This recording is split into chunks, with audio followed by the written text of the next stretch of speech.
মৰমৰ ছাত্ৰ ছাত্ৰীসকল, মই তোমালোকক পঢ়াম আজি স্থানাংক জ্যামিতি চেপ্টাৰ নম্বৰ 3।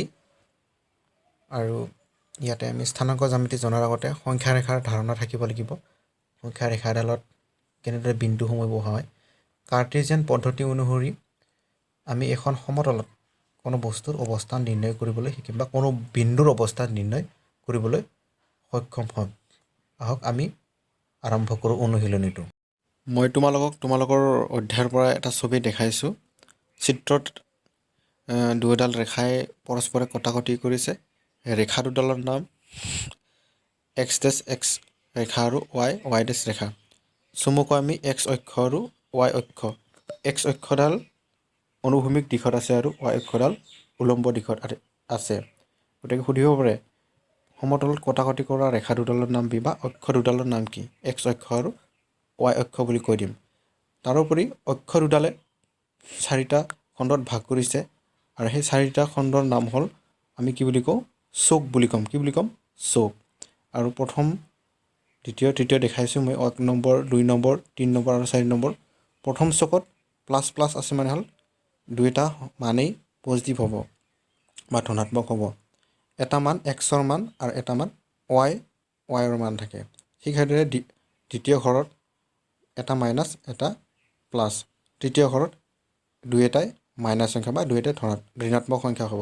ঠিক আছে, চতুৰ্থ ঘৰত বা চতুৰ্থ চকত এটা প্লাছ এটা মাইনাছ বা এক্স অক্ষৰ মান হ'ব ধনাত্মক আৰু ৱাই অক্ষৰ মান মাইনাছ হ'ব বা ঋণাত্মক হ'ব। এনেদৰে আমি কোনো বিন্দু সংস্থাপন কৰিম এখন সমতল, আৰু এই সমতলখনক কাৰ্টেছিয়ান সমতল বুলি কোৱা হয়।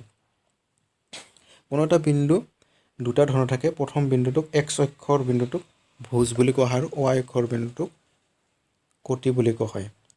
এক্সৰ মান আৰু ৱাইৰ মান প্লাছ নাইবা মাইনাছত থাকিবলৈ আমি দেখা পাম। মই ড্ৰয়িং কৰি দেখাইছোঁ তোমালোকক। এক্স অক্ষ আৰু ৱাই অক্ষই কটাকটি কৰিছে পৰস্পৰ। সেইটো কটাকটি কৰা বিন্দুটোক মূল বিন্দু বুলি কোৱা হয়। আৰু মূল বিন্দুৰ স্থানাংক হ'ল 0 0 বা 0 0। আৰু এটা 0ৰ মান এক্সৰ মান আৰু এটা ৱাইৰ মান এইটো আৰ্হিত থাকে। আৰু এক্সৰ মানক ভুজ বুলি কোৱা হয় আৰু ৱাইৰ মানক কোটি বুলি কোৱা হয়। ঠিক আছে, দুইডাল ৰেখাই 4টা অংশত ভাগ কৰিছে। প্ৰথম চক, দ্বিতীয় চক, তৃতীয় চক আৰু চতুৰ্থ চক। প্ৰথম চকত প্লাছ প্লাছ মানে এক্সৰ মান ধনাত্মক অক্ষ বুলি আছে যে তাতে অকল ধনাত্মক মানটো বা প্লাছ সংখ্যাটো বহিব। গতিকে প্লাছ সংখ্যাটো যাব ওপৰত দেখি ৱাই অক্ষৰ ফালে, যিটো সেইটো ধনাত্মক মান হ'লে ওপৰত দেখি যাব আৰু যদি ঋণাত্মক মান হয় তলৰ দেখি আহিব। ঠিক তেনেদৰে আমি সমাধান কৰিম। তোমালোকে দেখিছা অক্ষৰডালত, ঠিক তেনেদৰে আমি কোনো বিন্দু আমি অক্ষৰডালত সংস্থাপন কৰিম। এতিয়া আমি অনুশীলনী আৰম্ভ কৰিবলৈ ওলাইছোঁ। অনুশীলনী 3.3 প্ৰথম প্ৰশ্নত দিয়া আছে তলৰ প্ৰতিটোৰ উত্তৰ দিয়া। 1 নম্বৰ 1ত দিয়া আছে কাৰ্টীয় সমতলত থকা বিন্দু এটাৰ অৱস্থান নিৰ্ণয় কৰিবলৈ অনুভূমিক আৰু উলম্বভাৱে অংকন কৰা ৰেখা দুডালৰ নাম কি? আমি কৈছোঁ অলপ আগতে ৰেখা দুডালৰ নাম এক্স অক্ষ আৰু ৱাই অক্ষ। 2 নম্বৰ আছে এই ৰেখা দুডালে সমতলত সৃষ্টি কৰা প্ৰতিটো অংশৰ নাম কি? কি বুলি কৈছিলোঁ? 4টা খণ্ডত যে ভাগ কৰে, এই 4টা খণ্ডৰ প্ৰতিটোকে কি বুলি কোৱা হয়? চুক বুলি কোৱা হয়। প্ৰথম চক, দ্বিতীয় চক, তৃতীয় চক, চতুৰ্থ চক এনেকুৱাকৈ কৈছিলোঁ মই। এবাৰ আহিল 3 নম্বৰ প্ৰশ্ন। এই ৰেখা দুডালে, যি দুডাল ৰেখা এক্স অক্ষ আৰু ৱাই অক্ষ বা এক্স ডেছ এক্স আৰু ৱাই ডেছ ৰেখা দুডালে কটাকটি কৰা বা যিটো বিন্দুত ছেদ কৰে সেই বিন্দুটোৰ নাম কি? মূল বিন্দু বুলি কয়। যিটো মই দেখাইছিলোঁ পৰস্পৰে কটাকটি কৰা এটা বিন্দুৰ মাজেদি দুইডাল ৰেখা পাৰ হৈ যায়, সেই বিন্দুটোৰ নাম হ'ল মূল বিন্দু। আৰু মূল বিন্দুৰ স্থানাংক বা মূল বিন্দুৰ মান হ'ল স্থানাংক বুলি হয় 0 0 বা 0 0। গতিকে ছাত্ৰ ছাত্ৰীসকলে প্ৰশ্নখিনিৰ উত্তৰ লিখি ৰাখিবা আৰু ভালকৈ বুজিবলৈ চেষ্টা কৰিবা। ঠিক আছে। ইয়াৰ পিছত আহিল 2 নম্বৰ প্ৰশ্ন। চিত্ৰ চোৱা আৰু তলত দিয়া কেইটা লিখিবলৈ দিছে। চিত্ৰটো আমি চবে ছাত্ৰ ছাত্ৰীসকলে ভালদৰে চাবা। ইয়াতে বি বিন্দুৰ স্থানাংক উলিয়াবলৈ দিছে। বি বিন্দুটো চবে দেখিছে সকলোৱে। তাতে বি বিন্দুৰ আমাৰ স্থানাংকটো উলিয়াব দিছে। প্ৰথমতে আমি এক্স অক্ষৰ দিশত যাম। লেফ্ট ছাইডৰ ঋণাত্মক দিশত কিমান ঘৰ আছে 5 -5 চ' ওপৰত দেখি গৈছে 2 ঘৰ গৈছে মিলাই চাম ভিতৰত হ'ল y ঘৰ মান -5টো হ'ল xৰ মান আৰু 2টো হ'ল y ৰ মান চ' b বিন্দুৰ স্থানাংক -5 2 ঠিক সেইদৰে 2 নম্বৰত c বিন্দুৰ স্থানাংক কিমান হ'ব 5 -5 আৰু 3 নম্বৰ প্ৰশ্নটোত আছে -3 -5 স্থানাংকৰে চিনাক্ত কৰিব পৰা বিন্দুটো কোনটো সকলোৱে লক্ষ্য কৰিবা দেখিছা ই বিন্দুটোত আছে প্ৰথমতে x অক্ষৰ দিশত আছে x অক্ষৰ ঋণাত্মক দিশত আহিছে -3 আৰু তলত দেখি আহিছে তলত দেখি কিয় আহিব কাৰণ -5 হ'লে তলেদি আহিব x অক্ষৰ তলত দেখি আহে ঋণাত্মক সংখ্যাবিলাক x অক্ষৰ তলৰ ফালে আহে গতিকে ই বিন্দুত মিলিত হৈছে গতিকে হ'ল 3 নম্বৰ প্ৰশ্নৰ উত্তৰ হ'ব ই হ'ব ঠিক আছে সকলোৱে ভালদৰে নিৰীক্ষণ কৰিবা আৰু ইয়াতে কি হৈছিল এবাৰ বি বিন্দুৰ স্থানাংক -5 2 চি বিন্দুৰ স্থানাংক 5 -5 আৰু 3 নম্বৰটোত আছে -5 -3 -5 স্থানাংকৰে চিনাক্ত কৰিব পৰা বিন্দুটো হ'ল ই এনেদৰে আমি সমাধান কৰিছোঁ আৰু ভালদৰে চিত্ৰটো চালে ছাত্ৰ ছাত্ৰীসকলে পাই যাবা বেছি ইমান টানো নহয় ভালদৰে লক্ষ্য কৰিবা কিছু মানে কি হ'ল -5টো মাইনাছ সংখ্যাবিলাক সদায় লেফ্ট ছাইডে আহে বা x অক্ষৰ x দিশৰ প্ৰথম সংখ্যাটো সদায় x অক্ষৰ ডালতে থাকিব মাইনাছ হ'লে লেফ্ট ছাইডে আহিব আৰু পজিটিভ হ'লে ধনাত্মক ফালে বা ৰাইট ছাইডে যাব -5 প্ৰথমতে -5টো কেনেকৈ আছে ঋণাত্মকৰ ফালে আহিছে -5 5 ঘৰ আহিছে 5 সংখ্যালৈ আহিছে সংখ্যা ৰেখাৰ ধাৰণা থকাবিলাকে এইটো সোনকালে বুজি পাব আৰু y ৰ মান 2 চ' সেইকাৰণে y অক্ষৰ চিধাকৈ ওপৰৰ ফালে গৈছে 2 ঘৰ 1 2 গতিকে বি বিন্দুৰ স্থানাংক হ'ব -5 -5 2 এনেদৰে উলিয়াবলৈ চেষ্টা কৰিবা ছাত্ৰ ছাত্ৰীসকলে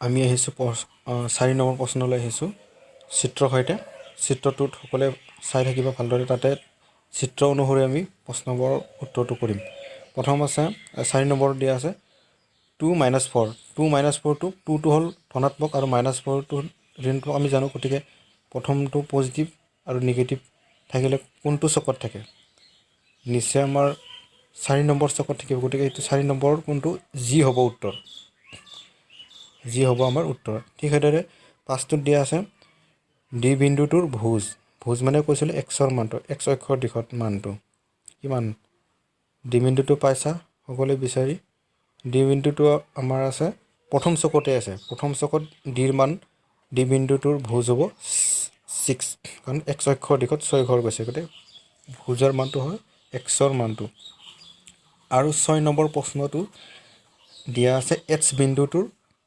বিন্দুটোৰ কোটি h বিন্দুটো দেখিছা আমাৰ তৃতীয় চকত আছে h বিন্দুটোৰ কোটিৰ মান হ'ল বা y ৰ মানটো y দিশত কিমান ঘৰ নামি আহিছে x অক্ষৰ পৰা 3 ঘৰ নামি আহিছে গতিকে -3 হ'ব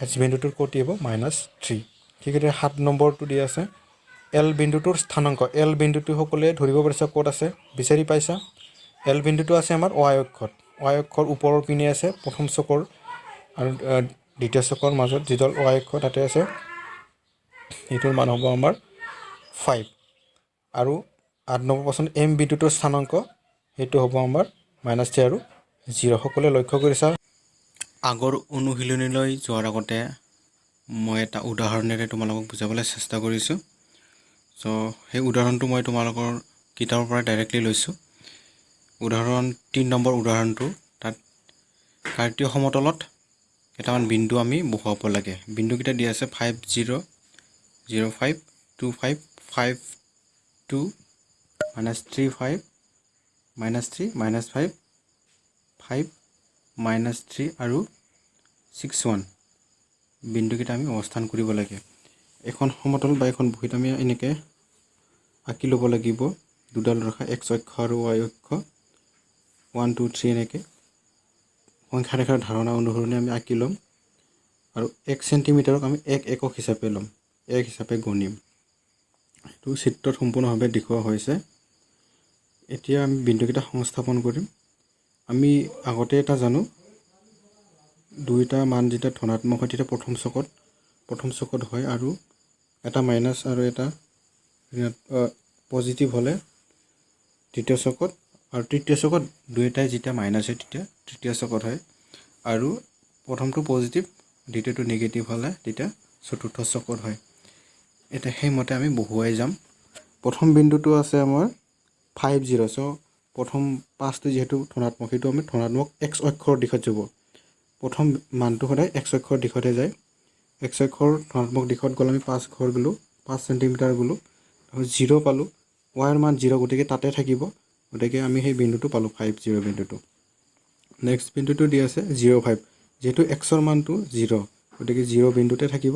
তাত 5 ঘৰ ওপৰলৈ যাব, বা y ৰ মানটো যিহেতু 5 আৰু 5টো যিহেতু ধনাত্মক ওপৰলৈকে যাব 5 চেণ্টিমিটাৰ, আমি ওপৰত দেখা গৈছে y অক্ষৰ দিশত 0 5 বিন্দুটো পাইছোঁ। আৰু নেক্সট বিন্দু আছে আমাৰ 2 5। 2টো যিহেতু ধনাত্মক, সেইটো আমাৰ, আৰু 5টো যিহেতু ধনাত্মক, গতিকে আমাৰ প্ৰথম চকতে থাকিব। আমি 2 চেণ্টিমিটাৰ গ'লোঁ ধনাত্মক দিশত x অক্ষত, আৰু ওপৰত আমি 5 চেণ্টিমিটাৰ গ'লোঁ। চ' আমি 2 5 বিন্দুটো পালোঁ। ঠিক তেনেদৰে 5 2 বিন্দুটো আমাৰ দুয়োটাই যিহেতু ধনাত্মক, আমাৰ প্ৰথম চকতে থাকিব। আমি 5 চেণ্টিমিটাৰ গ'লোঁ, গৈ 5 চেণ্টিমিটাৰ গৈ তাৰে ওপৰত যিহেতু y ৰ মানটো সেইটো ওপৰত 2 চেণ্টিমিটাৰ গৈছে, গৈ পিনে আমি পালোঁ সেইটো বিন্দুটো। এনেদৰে আমি গোটেইবোৰ বিন্দু আমি সংস্থাপন কৰিবলৈ প্ৰয়াস কৰিম, আৰু এনেদৰে সমাধান কৰিবলৈ চেষ্টা কৰিব লাগিব তোমালোকেও। আমি পোনে পোনে অনুশীলনী 3.3 লৈ আহিছোঁ।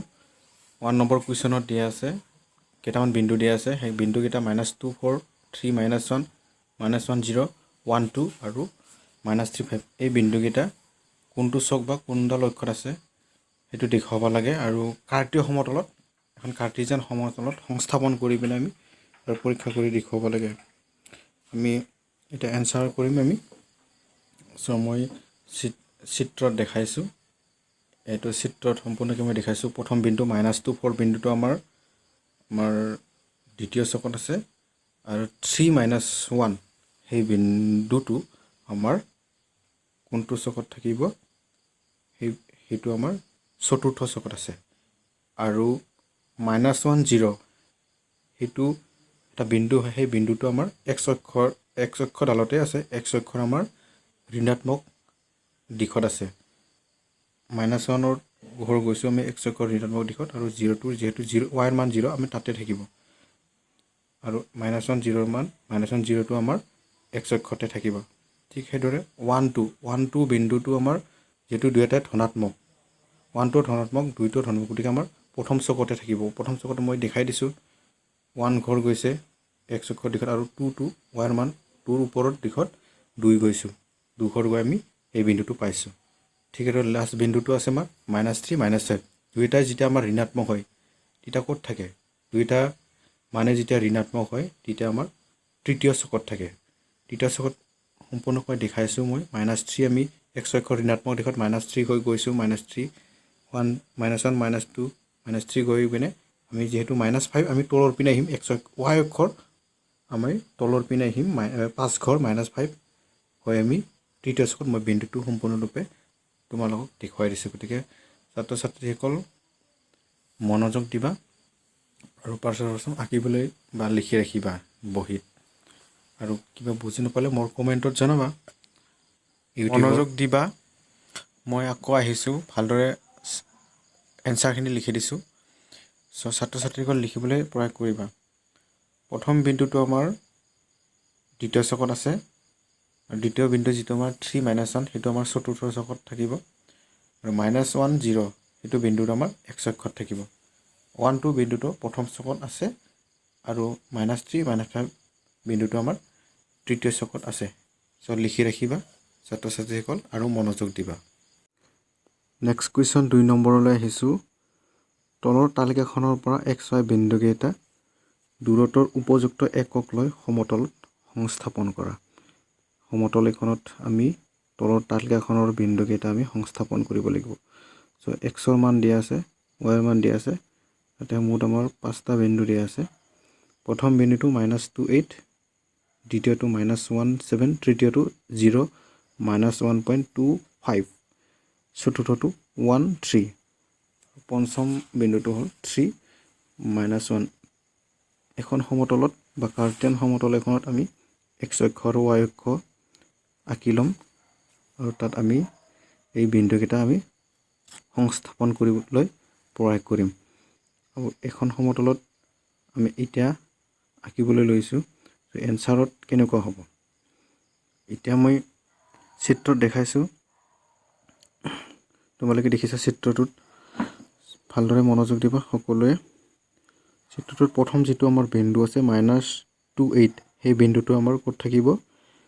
দ্বিতীয় চকত দেখিছা প্ৰথমতে -2 Xৰ ঋণাত্মক দিশত -2 ঘৰ গৈছোঁ আৰু 8টো যিহেতু ধনাত্মক আমাৰ ওপৰৰ পিনে যাব Y অক্ষৰ ধনাত্মক দিশত 8 ঘৰ গৈ পিনে আমি দ্বিতীয় চকত সেই বিন্দুটো পাইছোঁ। ঠিক নেক্সট বিন্দু আমাৰ -17, -17 বিন্দুটো আমাৰ দ্বিতীয় চকতে থাকিব। -1 ঘৰ গৈছোঁ Xৰ ঋণাত্মক দিশত আৰু 7 এইটো পজিটিভ, সেইটো আমাৰ Y দিশত যাব। এইটো ওপৰৰ পিনে গৈ আমি দ্বিতীয় চকতে পাইলোঁ বিন্দুটো। নেক্সট বিন্দু আছে আমাৰ 0, -1.25, সেই বিন্দুটো এডাল ৰেখাত থাকিব। সেই ৰেখাডাল আমাৰ Y অক্ষত থাকিব, Y অক্ষৰ ঋণাত্মক দিশত থাকিব। 0 সেইটো Xৰ মান যিহেতু 0 কলৈকো নাযায়, গতিকে Yৰ দিশত আমাৰ -1.25 আহি পিনে সেইটো আমাৰ Y অক্ষৰ তলতে পোৱা যাব সেই বিন্দুটো। নেক্সট বিন্দু আমাৰ আছে 13 বিন্দু যিহেতু ধনাত্মক হয়, দুয়োটাই ধনাত্মক, গতিকে আমাৰ প্ৰথম চকতে পাইছোঁ। সকলোৱে দেখিছা 1 ঘৰ গৈছে ধনাত্মক দিশত X অক্ষৰ আৰু ওপৰৰ পিনে 3 ঘৰ গৈছে Yৰ দিশত, গতিকে সেই বিন্দুটো আমি আমাৰ প্ৰথম চকতে পাইছোঁ। নেক্সট বিন্দু আছে আমাৰ 3, -1, প্ৰথমতে আমি 3 ঘৰ যাম পজিটিভ যিহেতু ধনাত্মক X অক্ষৰ দিশত ধনাত্মক, আমি 3 ঘৰ গৈ পিনে -1 তলৰ পিনে আহিব Yৰ দিশত, তলৰ পিনে আহি আমি চতুৰ্থ চকত পালোঁ বিন্দুটো। এনেদৰে আমি গোটেইকেইটা বিন্দু আমি সমতলত সংস্থাপন কৰিবলৈ পাইছোঁ। আৰু সকলোৱে লিখি ৰাখিবা কথাখিনি।